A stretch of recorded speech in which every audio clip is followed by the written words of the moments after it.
e boas técnicas na prática de criação de ovinos. Hoje vamos falar um pouco sobre a questão de como planejar e como estar preparado para algumas alternativas, algumas vivências que acontecem na criação de ovinos, para que a gente não seja pego despreparado, né? E para enfrentar algumas dificuldades que eu, como técnica, né? Técnica de campo da Cofasp, estive analisando em algumas comunidades. Então, a partir disso, a partir dessas práticas, desses depoimentos também, a gente vai vivenciar algumas ideias, algumas alternativas que vão estar nos preparando para essas diversidades na criação. Então, primeiramente, a gente tem que estar planejado, né? A gente tem que se planejar, principalmente no que se refere à questão também de instalação. Como assim a questão de instalação? Mesmo que eu não tenha um aprisco adequado ou um aprisco como esse de chão batido, né? De uma criação simples, de sistema semi-extensivo, né? O que é semi-extensivo? É quando você cria preso, né? E na parte da tarde você solta. Ele não é totalmente preso, você tem ele no chiqueiro, mas você solta pasto, né? Então eu tenho que ter um pasto adequado, porque as ovelhas elas não vão comer terra, nem muito menos só um tipo de mato, né? Tem que ter uma gramínea e a gente pode fortificar com algumas plantas leguminosas e dentre outras coisas que ao decorrer do vídeo a gente vai especificar. Tem a questão, além da questão alimentar, que a gente tem que reforçar também, com a questão nutricional, né, com milhos, farelos, vitaminas, a gente tem que ter sempre em consciência a questão do manejo sanitário. Normalmente, nas visitas que eu fiz, as pessoas elas tendem, por conta do acarretamento de trabalho, a fazer as limpas nos chiqueiros uma vez por semana ou então uma vez por mês. Isso não pode acontecer. Por quê? Porque é nesse ambiente que se torna propício para se criar as bactérias, fungos e vírus que irão determinar o acúmulo de doença no rebanho, né? Outra coisa que a gente tem que ter em mente é quando os ovinos que a gente compra vêm de outras propriedades, a gente tem que fazer um sistema de quarentena, porque esses animais, a gente não sabe se eles vêm acometidos ou não de doenças ou se eles estão adaptados. Então, com esses pequenos segmentos, a gente consegue ter uma noção do que a gente está tendo no nosso rebanho e as práticas que a gente deve seguir, né? Mas, primeiramente, a gente teve agora esse respaldo geral, a gente vai falar um pouco sobre um dos principais causas que a gente viu em sucesso em algumas comunidades, né? Tem um exemplo de uma comunidade que eu fui que teve um insucesso de 80%, perda de 80% do rebanho. Então, segundo eles, colocaram a questão da dificuldade de estar lidando com esses animais que não vieram, né, através do projeto, não vieram de uma região da qual eles fazem parte, vieram de outra região. E aí, quando esses animais vieram, eles não se adaptaram à questão de pasto, não se adaptaram à questão de alimentação e tenderam a ficar fracos e morrer, né? Então, a partir disso, a gente tem que ter em mente que é necessário, se possível, que a gente compre animais da nossa propriedade, né? Quando eu digo da nossa localidade, desculpa, do nosso município, que já são animais que já são adaptados, até mesmo com a questão de temperatura. E se esses animais eles não vêm adaptados, a gente tem que fazer um sistema de quarentena. Nessa linhagem de vídeos eu também já citei alguns sistemas que a gente tem que fazer de quarentena, que é vir deixar os animais, né, como o nome já diz, é separá-los dos outros animais e a partir disso você fazer uma análise. O que é análise? É você analisar qual é o comportamento, se esses animais eles vêm com algum tipo de doença, se a gente deve fazer um tratamento diferenciado dos outros animais, se a gente deve vermifugar, porque se esses animais virem contaminados, eles vão estar passando essa contaminação para os nossos animais saudios. Então, o correto, quando você traz um animal de outro lugar, é você deixar ele num chiqueiro separado. No caso, nesse chiqueiro aqui, ele já não estaria adequado porque ele é um sistema único. Ele não tem divisões. Então, o ideal aqui é que depois, né, faça uma divisão para esses casos específicos, né, porque os animais nesse caso eles não podem ficar juntos, eles devem ser analisados separadamente. Depois que a gente fizer a correção desse animal, se ele estiver desnutrido, se precisar alimentar melhor, se precisar vermifugar, se precisar vacinar, depois da gente fazer todo o tratamento, aí sim a gente pode deixar os animais todos juntos. Caso isso não aconteça, a gente nunca deve unir os animais, tá bom? Outra questão que foi situada foi a questão do não reconhecimento do animal. Você não tem práticas, né, com esse animal. Então, primeiramente, se você quer começar a criar ovinos e você só cria bovinos, no caso você só tem criação de vaca, a primeira coisa que você deve saber é estudar um pouco sobre esse animal, né? Como ele se comporta, porque a mesma criação que você tem com a vaca, você não vai ter com a ovelha. É diferente, né? E aí muitas pessoas colocam até que é um animal que dá trabalho, é um animal que exige muito esforço, e na verdade não é, né? Pelo contrário, a ovelha é um animal muito rústico, né? Ela não tem uma variação muito grande de comida, não é um animal que exige muito de pasto, né? É um animal que... Dá uma corte aí dessas músicas. Então, é um animal que exige praticamente a questão mais de volumoso, né? Então, se a gente tem a questão do volumoso, um pasto bom também, então a gente já tem praticamente tudo. É um animal rústico, né? As doenças são fáceis de tratar se você fizer um bom controle. Então, em relação aos ovinos, para mim, né, e para a maioria das pessoas, até que não tem uma roça grande, porque não necessita de uma área muito grande, né? É um animal de fácil cuidado, né? É só a pessoa se apropriar mesmo das práticas e seguir. Então, a partir disso, a gente tem que ter esse planejamento, primeiramente, do manejo das instalações, tem que ser uma instalação adequada. Depois, a questão de alimentação, né? A questão reprodutiva também, a gente tem que ter muito em foco a questão reprodutiva.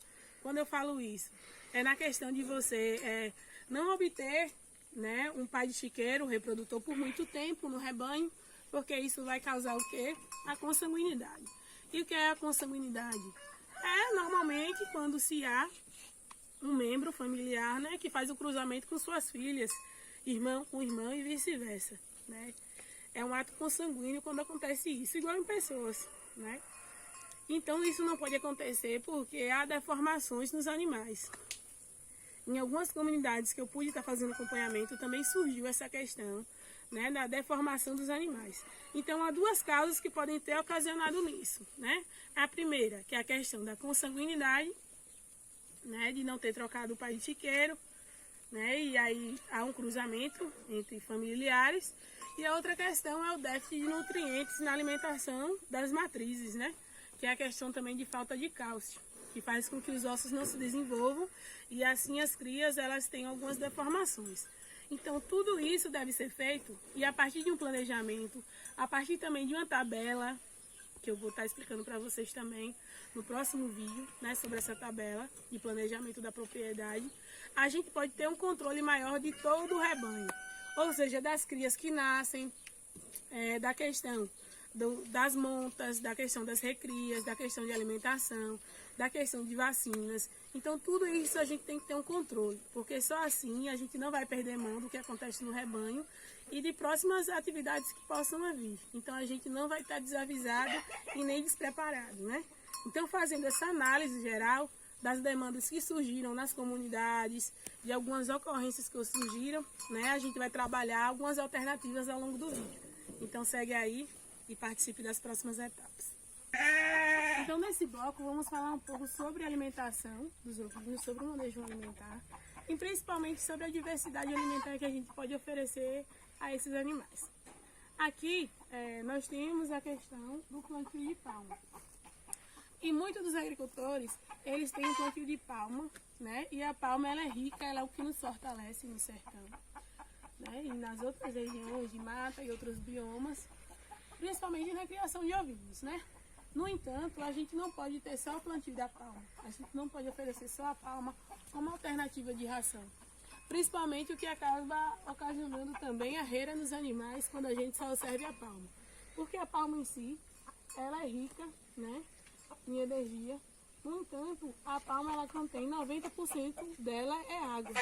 Então, se a gente oferece muita água a esses animais, o que acaba acontecendo? Eles acabam ocasionando arreira, né? Então, isso não pode acontecer. Eu tô usando esse galinha perturbado. Então, a inclusão de coprodutos na agricultura familiar para os criadores, né, de ovinos, caprinos, suínos e aves se faz muito importante, principalmente na viabilização da criação, né, na diminuição dos custos, é claro, sem poder perder o potencial e a nutrição da ração. Então, se faz necessário também ter perto de você esses materiais, porque também se torna inviável do mesmo jeito, né?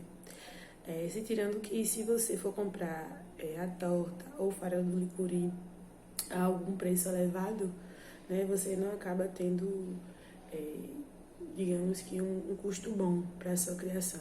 Né? Por isso que é interessante a gente estar trabalhando essa questão nas comunidades, porque normalmente as comunidades elas têm o licuri nas roças, né? Essas comunidades já trabalham, já têm o beneficiamento, como é o caso de várzea queimada e tigre, dentre outras, já tem o beneficiamento da amêndoa, então nada melhor do que estar aproveitando, né? E usando esse material na criação e na alimentação dela, né? A gente pode apresentar aqui também a torta do licuri, que é um dos principais coprodutos aí do licuri. É claro, tem o farelo, né, que a gente consegue ter mais acesso, e também tem a torta do licuri, né? Infelizmente, por questão de maquinário, né, a torta do licuri, ela é um processo adquirido através da retirada do óleo do licuri, né? Então, muitas comunidades têm a máquina de quebrar a despeladeira, mas não tem essa máquina que faz esse processo, né? Então, é uma torta com níveis muito altos de proteína, de lipídios, e é muito utilizada para substituir os alimentos convencionais, né? Que é a torta de algodão, que é um pouco cara, né? O farelo de soja, o farelo de trigo. Então, ela é usada nessas questões. Principalmente, ela é usada em aves, não vejo uso, mas vejo mais o uso na criação de ovinos e na engorda de suínos, né? Então, cabe a nós também estar estudando e estar concorrendo a licitações que venham a nos dar máquinas que a gente possa fazer um melhor aproveitamento, inclusive da torta de algodão, né? Que é um material ainda pouco estudado. Quando a gente vai buscar nas literaturas, ainda há poucos relatos sobre o uso, né? Sempre tem o uso da torta de algodão na frente, inclusive até para você encontrar alguma foto é complicado, que você não consegue encontrar. Mas desde já, esses vídeos também servem para situar vocês de que essa torta existe. A torta de licuri existe. E ela é um elemento muito bom, usado para a questão de engorda, e é um baixo custo também, né? E como complemento, é importante frisar isso, e até na questão do farelo do licuri também, nenhum material é recomendado que seja usado em sua totalidade. O que é que você quer falar isso, Isa? Tipo, se eu for usar torta de licuri, eu uso como um complemento. E o que é complemento? Você vai complementar, né, outros materiais ali, outros ingredientes que você tem, né? Até porque é muito óleo, muita proteína, né? É um volumoso muito bom. E aí, se você usar muito, acaba causando o efeito inverso, né? Principalmente se você usa muita torta, independente de qual oleaginosa seja, você acaba ocasionando a questão de diarreia nos animais, né? Então, você tem que usar numa quantidade pequena e numa fração pequena, tá bom? E por isso que eu sempre tento pautar aqui em todos os vídeos, né, o uso. Então, vamos falar agora de um fator predominante, né, que existem na maioria dos declínios na criação de animais e de ovinos, é a questão da falta do planejamento no que se refere ao manejo alimentar. Então, quando eu digo planejar, uma das bases que a gente tem que ter quando a gente vai criar os animais é ter planejado o que a gente vai fornecer durante todo o ano para esse animal, né? Alimentos que tragam nutrientes, vitaminas, né? E que fortificam o animal ao longo do ano, para que não cause aí o efeito sanfona, né? Quando o animal chove, ele tá gordo, e aí vem o período de estiagem, ele fica magro, né? Então a gente não quer isso. Então, quando eu falo de planejamento, né, alimentar, o que eu falo principalmente da questão de reserva estratégica de alimentos, né, que normalmente a gente não faz, né? E uma das práticas que a gente pode estar utilizando para isso é a questão da ensilagem, né, que é o processo que a gente usa a matéria, folha, talos, né, ou raízes das plantas, ovagens, a gente passa na forrageira, né? E esse material úmido, ele é estalcado, ele é guardado, né? Com o uso das bactérias aeróbicas, né? Que são as bactérias que elas não utilizam o ar. Então, a gente normalmente pega essa matéria depois de passado na forrageira, coloca, veda em um local, né? Em um tambor ou em um saco plástico que não tenha ventilação, veda e guarda, e né, consegue ter um material aí guardado de 1 ano até 3 anos, né? Se não aberto. Então, esse é o processo de silagem que a gente faz. E o de venação, que a gente tem o material e que a gente pode guardar ele seco, né? Que aí os processos para guardar esse. Outro ponto bem interessante que a gente deve frisar é a questão de se planejar e fazer diretamente plantios direcionados à alimentação dos animais, né? Não colocar como totalidade é priorizar a questão de pasta, a questão apenas de capim, né? A utilização da pastagem natural, seja de caatinga, seja de floresta, mas também está fazendo plantio de plantas forrageiras, né? Assim como também fazer o consórcio de palmas, né? Também com as palmas, e está usando um dos consórcios que dão mais certo, que trazem mais níveis de diversificação de proteínas para os animais, que é o consórcio da palma com leguminosa e gramíneas, né? Então, não necessariamente eu também preciso de uma área grande para estar desenvolvendo esse plantio, né? Em áreas muito pequenas eu posso estar fazendo isso, com o intuito também de estar tirando ali material para fazer os processos anteriores citados, né? Tanto o feno como a ensilagem e até desenvolver também alguns sistemas, o pastoreio desses animais nesses lugares. Então, é aproveitar da leucena que a gente tem em casa, da algaroba, da palma, do capim, e utilizar todos esses materiais em prol de uma ração de qualidade, né? E não se limitar apenas à questão também do fornecimento do milho. Uma das coisas que a gente percebe é que a maior parte das pessoas tendem a plantar o milho apenas para estar utilizando a questão do grão, né? Você planta o milho com a intenção de estar se alimentando dele, ou então está fornecendo o grão aos animais, sendo que a gente pode estar utilizando ele principalmente na questão da palhada, né, em forma de silagem. E a gente também deve mudar o pensamento de estar tendo essa questão do manejo alimentar como prioridade e estar fazendo áreas de plantios direcionadas para isso, né? Então, é aprender também a designar uma parte da nossa roça apenas para o plantio do milho, como, por exemplo, para fazer a ensilagem, que a gente tem uma das melhores ensilagens que existe, né? Se a gente vê que a gente não vai ter uma produção de grão satisfatória, uma das saídas é fazer a ração desse material, ao invés de deixar parte dos nutrientes se perder com a secagem, né, do pé. Então, é uma das alternativas.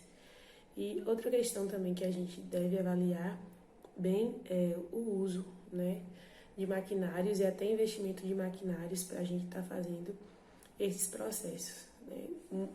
Em muitos lugares a gente vê a dificuldade do pessoal em não ter um maquinário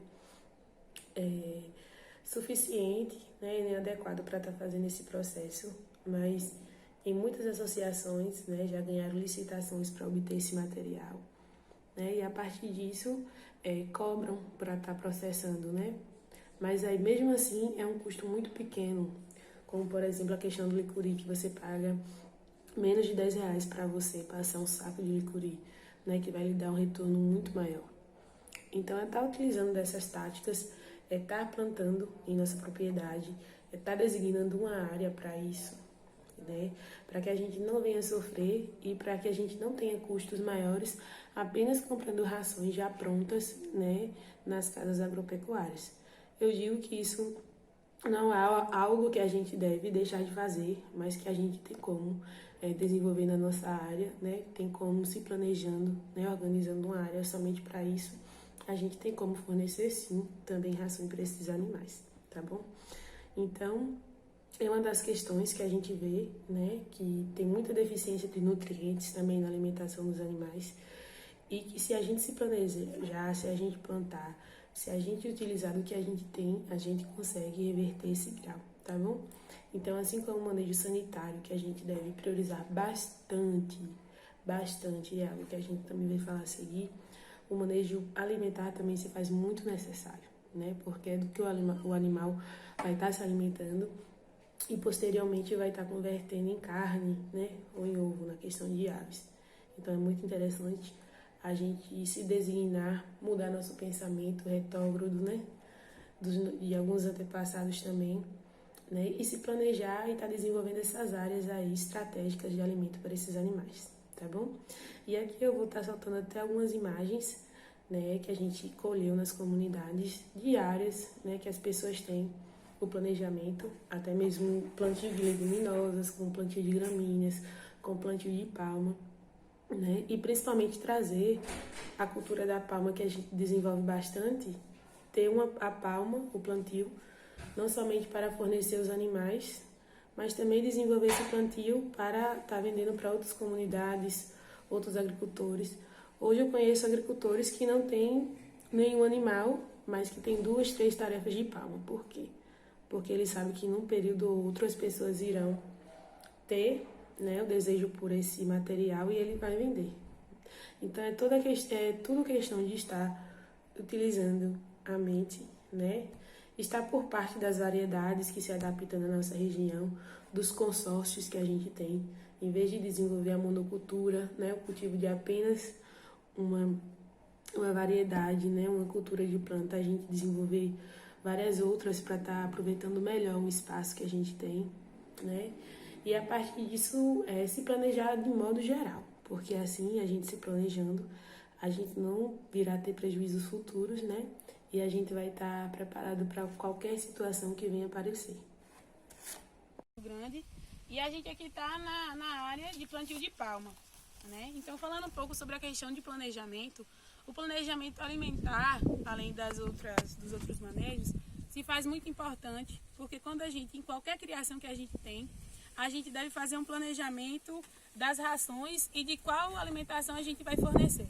Porque a alimentação, ela detém normalmente aí de 70%, né, a 80% dos custos de toda a criação. Então é uma demanda que a gente tem que ter, aproveitar bem o espaço. Aqui estamos em uma área que tem o plantio da palma doce, né, com espinho, que é a palma mais fibrosa, né? Aqui existem outras variedades que a gente vai estar vendo. A gente tem um pouco de capim, a gente tem leguminosas aqui nessa propriedade, né? Poderiam estar num espaço de consórcio também. É muito interessante dizer a importância, principalmente para pessoas que têm áreas pequenas, a utilização do consórcio de gramíneas, de cactáceas, no caso da palma, né, de leguminosas, para ver a troca de nutrientes. E para dar seguimento às nossas linhas de planejamento e de pensamento das práticas, a gente vai estar agora dando uma análise sobre a questão da verminose, né? Como se planejar de modo a estar prevenindo e estar fazendo o tratamento em relação à verminose no nosso rebanho.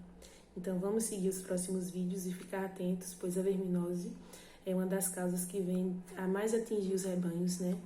E com o mau uso de práticas, né, com o não conhecimento da doença, a gente acaba perdendo muito. Quando digo a gente, são os ovinocultores, os criadores de ovelha e os demais animais, porque a verminose é muito agressiva, né? E a partir disso, a partir das análises nas comunidades, se tem a importância da gente estar estudando cada vez mais sobre ela e estar criando métodos de prevenção e tratamento, né? Principalmente alternativos. Então siga aí os vídeos e agora vamos dar uma estudada aí sobre a questão da verminose. A teradistância é uma adaptação das atividades de assistência técnica e extensão rural do Bahia Produtiva, projeto do Governo do Estado da Bahia, por meio da Secretaria de Desenvolvimento Rural do Estado da Bahia, executado pela CAR, Companhia de Desenvolvimento e Ação Regional, com recursos provenientes de acordo de empréstimo com o Banco Mundial.